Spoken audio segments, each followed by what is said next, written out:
Welcome back, guys! Na aula de hoje vamos falar sobre o processo de formação de palavras.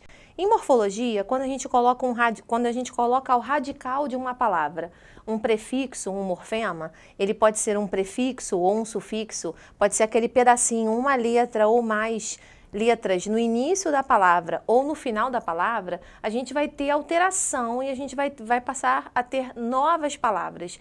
Daí a grandeza e a riqueza de uma língua que a gente vai ter na construção e o surgimento de outras palavras a partir de um único radical. Há algumas pessoas que preferem estudar os radicais das palavras e depois ir vendo as alterações que vão acontecendo. Aí cada um vai ter um esquema de estudar, o que eu acho que é um pouco mais difícil.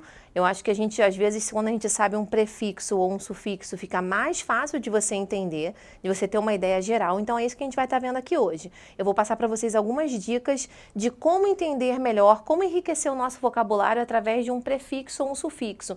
Você sabendo aquele sentido, você já sabe o que aquela palavra vai querer te dizer, por mais que você não tenha visto, ou seja, uma palavra nova para você ao longo de um texto. Então, vamos pegar um exemplo de um substantivo como hope. Se eu quiser falar, por exemplo, que eu tenho muita esperança ou pouca esperança, só hope seria esperança. Agora, eu posso acrescentar um sufixo falando hopeful ou acrescentar um sufixo falando hopeless, que seria o oposto. E aí eu teria hopeful, ou seja, cheia de esperança ou esperançosa, e hopeless, sem esperança, desesperançosa, ok?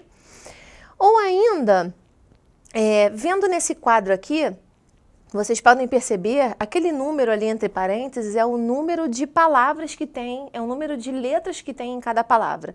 Então, vocês podem perceber que a gente começa com 9 letras e a gente termina ali com 34 letras. E a gente começa com o verbo to establish, quer dizer, to set up, to put in place or institute. Enfim, a gente não vai ficar lendo, mas para vocês terem uma ideia que através de um radical, através de um verbo, depois a gente vai acrescentando prefixos e sufixos e aquilo vai tomando uma outra proporção. Então eu tenho establish, disestablish, disestablishment, e ali a gente já tem, a princípio, primeiramente um prefixo, depois a gente tem um prefixo e um sufixo, aí eu tenho anti-disestablishment, anti or anti, depende, vocês vão ouvir as duas pronúncias, ambas estão corretas, e um monte de outras descendências ali, de derivações que vão acontecendo com a palavra que no início a gente começou com to establish, o verbo, ok? Então, só para vocês terem uma ideia, olha como é que acaba lá, gigantesca a palavra, né, num advérbio. E aí a gente vai estar vendo alguns desses exemplos nos textos e os prefixos e sufixos separadamente para a gente ter uma ideia melhor. Nesse exemplo aqui, quer dizer, nesse slide que eu coloquei para vocês, a gente tem ali o uso de alguns radicais. Como eu tinha falado no início, há algumas pessoas que elas preferem estudar, cada uma vai ter a sua forma de estudo. Umas vão estudar línguas olhando o radical que é comum, essa raiz que ela é comum a mais de uma língua, se ela vem do latim, se ela vem do grego. E aí a pessoa vai analisando, o que às vezes torna um pouquinho mais difícil, porque fica uma coisa muito ampla, ok? Mas vamos a alguns exemplos nossos, do nosso dia a dia, que a gente lê nos textos constantemente.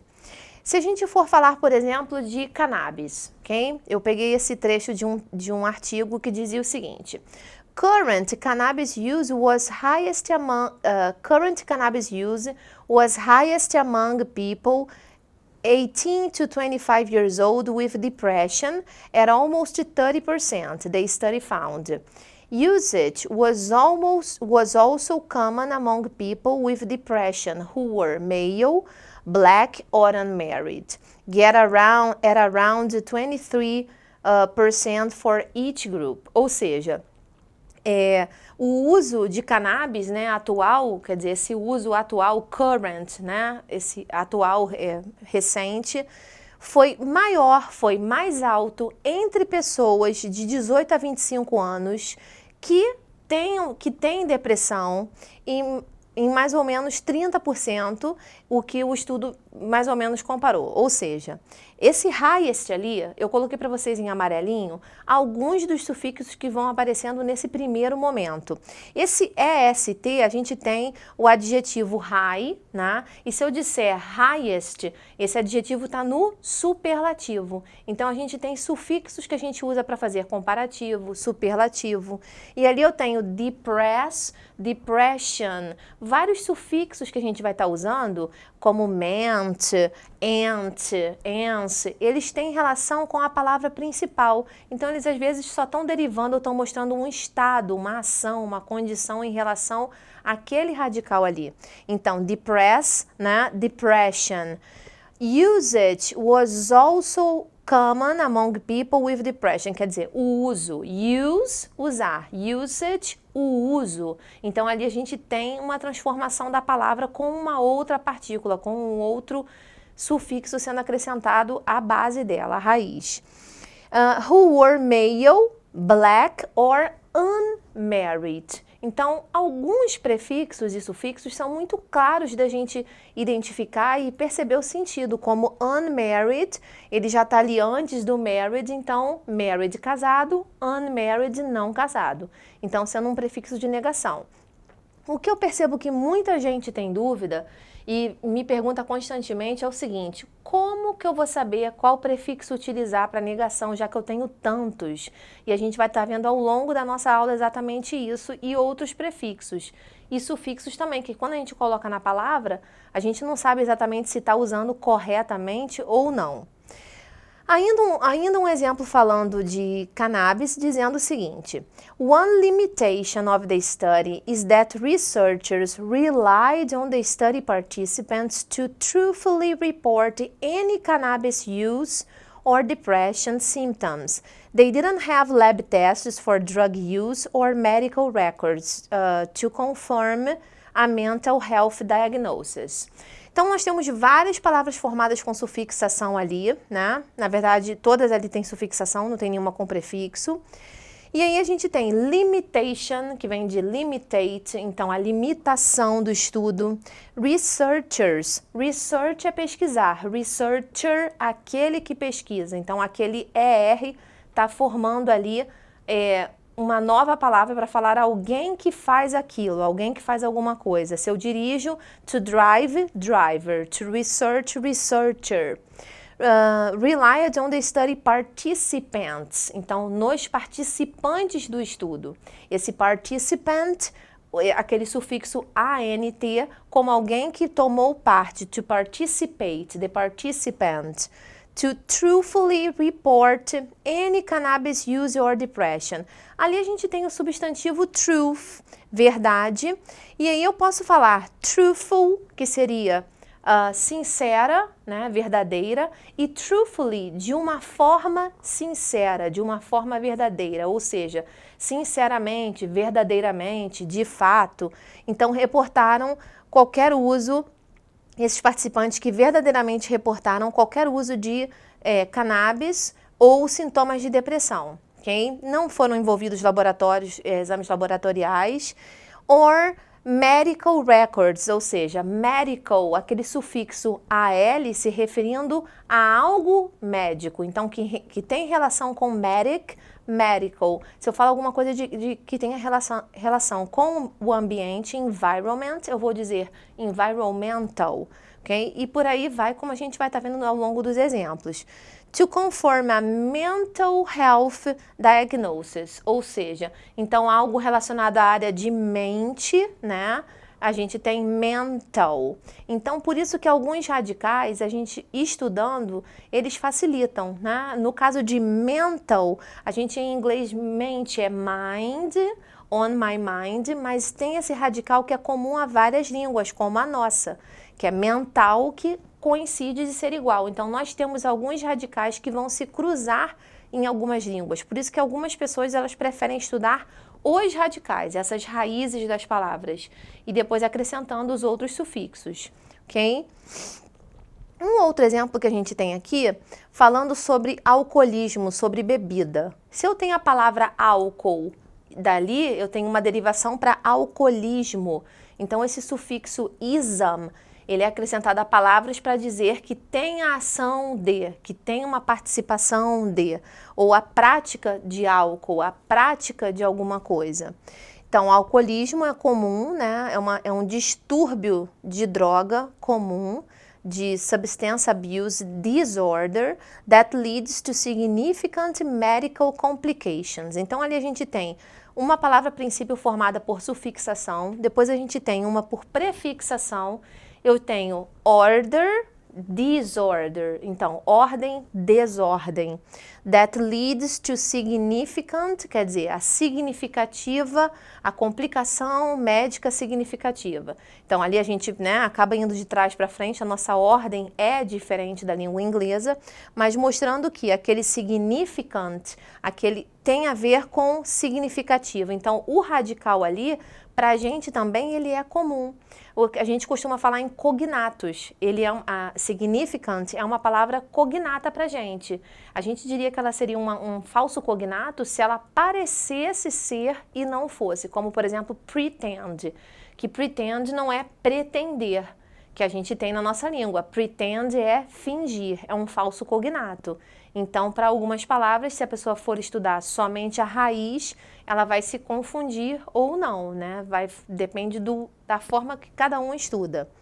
E ali, medical, em relação a medic, tudo que é relacionado a médico, e complication, que vem de complicate, e vai ter uma complicação. Okay? Então, alguns sufixos, eles se parecem, até mesmo no som desses que a gente usa na nossa língua materna.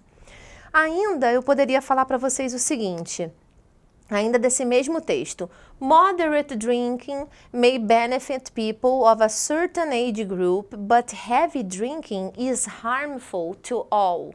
Então, aquela palavra harm quer dizer mal, dano, prejuízo. Is harmful to all quer dizer uma bebida moderada, ela pode até beneficiar um grupo de pessoas de uma certa idade, mas a bebida excessiva, heavy drinking, a bebida pesada, excessiva, ela é prejudicial, cheia de prejuízo, full of harm, to all, quer dizer, ela prejudica, ela é ruim para qualquer tipo de pessoa. Então, a gente tem ali harm com o sufixo full, ok? Ou ainda nesse exemplo, a gente pode dizer que arrhythmias can be an emergency, or they may be harmless. O oposto do que a gente acabou de ver, a gente falou de harmful, cheia de perigo, né, prejudicial, or harmless, elas podem ser inofensivas, sem dano, sem prejuízo.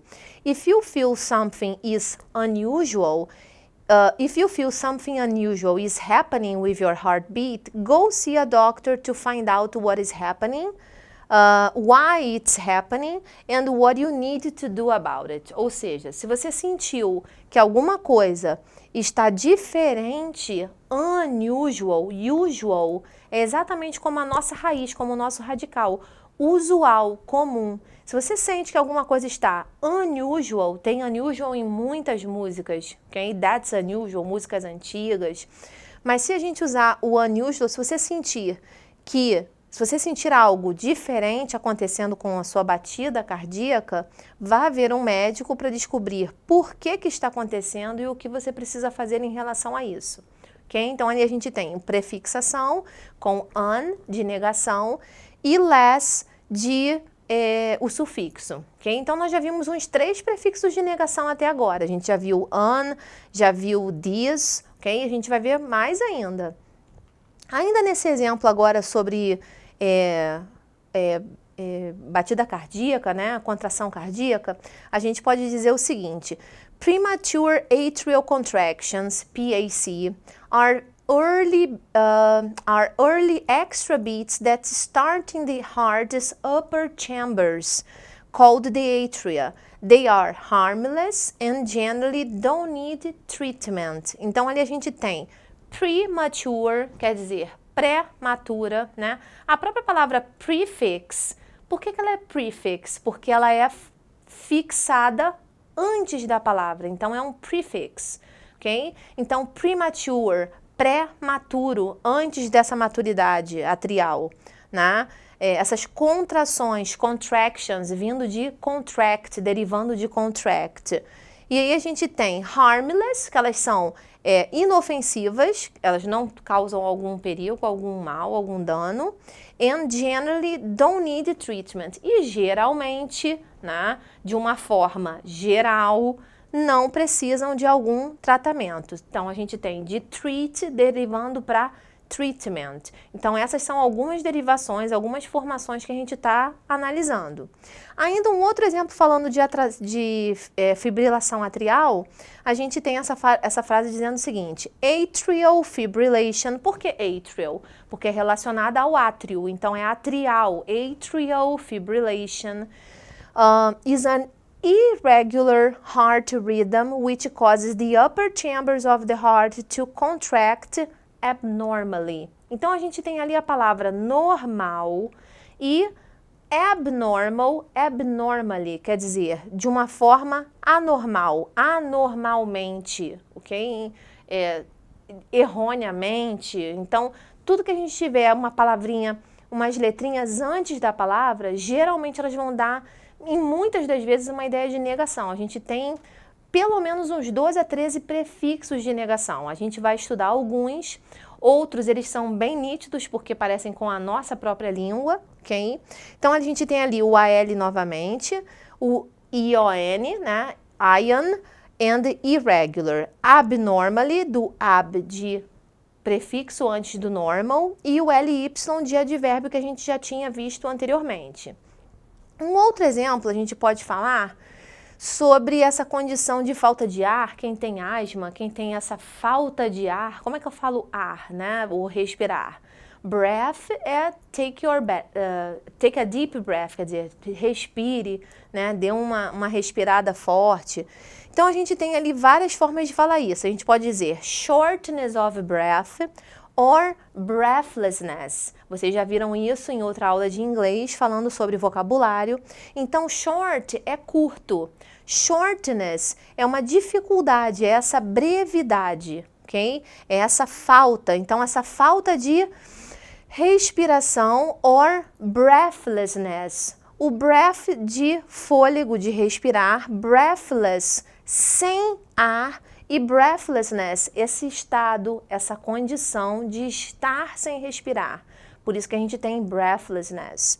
So, when you are short of breath, it's hard or uncomfortable for you to take in the oxygen your body needs. Ou seja, quando você tem essa falta de ar, né, que eu posso dizer shortness of breath or breathlessness, you are short of breath. Você está com uma respiração curta, é como se a sua respiração não completasse. Ela não é aquela respiração longa, uma respiração mais curta, mais picada, parece que você não completa mesmo aquela respiração.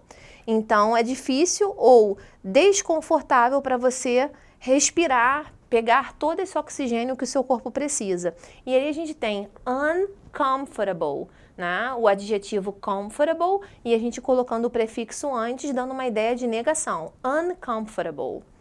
Ainda num próximo exemplo, se a gente quiser falar, por exemplo, de exame, algo que que tem solução, solucionável, que há como se prevenir, evitável, tratável. Toda vez que a gente tiver esse sufixo able, é essa ideia que a gente tem ável, evil, do nosso português. Então é mais ou menos isso. Nesse texto dizia o seguinte: solvable problem, preventable and treatable diseases, ou seja, um problema solucionável, doenças tratáveis ou que são evitáveis, né? Que a gente consiga evitar, prevenir.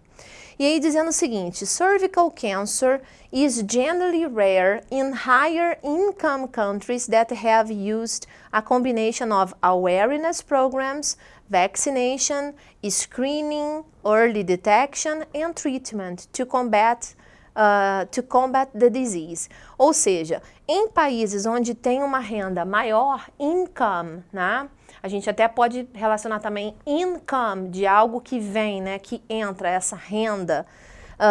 Então, esse câncer cervical, ele é geralmente mais raro em países que tenham uma renda mais alta, que já usaram uma combinação, a combination of awareness programs, quer dizer, o que seria awareness? Estar consciente, programas de conscientização, o estado de consciência, vaccination, vacinação, controle, aquele screening ali é um controle, early detection, quer dizer, uma detecção prévia, cedo, né? Esse early ali é cedo ou prévia. And treatment to combat the disease. Quer dizer, e tratamento para combater essa doença. Então, aquele sufixo ali, ment, ao verbo treat, como a gente já falou, de tratamento. Então, algumas palavras se assemelham às nossas mesmas, como tratar, tratamento. Ou então, detectar, detecção, detection, ok? Ainda alguns exemplos. A balança, né, o terror das mulheres, enfim, de muitas pessoas, não só das mulheres, mas quando a gente vai à balança, né, most of the world's population live in countries where overweight and obesity kills more people than underweight. Ou seja, a maioria da população, ou da população do mundo, mora em países onde o sobrepeso, overweight, weight sendo o peso, over, acima, além. É só lembrar da palavra overdose, né? Então, esse overweight and obesity kills more than underweight. Quer dizer, eles matam mais do que o peso abaixo do que seria o ideal. Under, below. Okay? Ainda mais um exemplo para a gente dizendo o seguinte: besides clinical practice, there are some non-clinical healthcare jobs that generally require a medical license or residency or board certification. Clinical, em relação à clínica, né? Com aquele sufixo AL, como a gente viu de medical, clinical. Non-clinical, dando essa ideia de negação. Generally, geralmente, de uma forma geral, né? De uma forma frequente. Medical, que apareceu ali novamente, e board certification, quer dizer, uma certificação, ok? De certificar, certificação. Então é isso, galera. Eu espero que vocês tenham entendido a proposta, que vocês possam analisar os textos, os artigos, prestando atenção nesse radical. Se tiver uma palavra que você não conheça, mas você está vendo que ali nessa palavra tem um NES, tem um full, tem um less, ou AL, tá alguma coisa se referindo a esôfago, esophageal, ou então tem um ment, então para falar sobre relação, estado, ok? Então, atenção aos textos, aos artigos e vejam se esses sufixos, esses prefixos estão tendo a incidência para que vocês possam estar estudando e vendo a relação deles ao longo dos textos, ok? Até a próxima Get Cracking!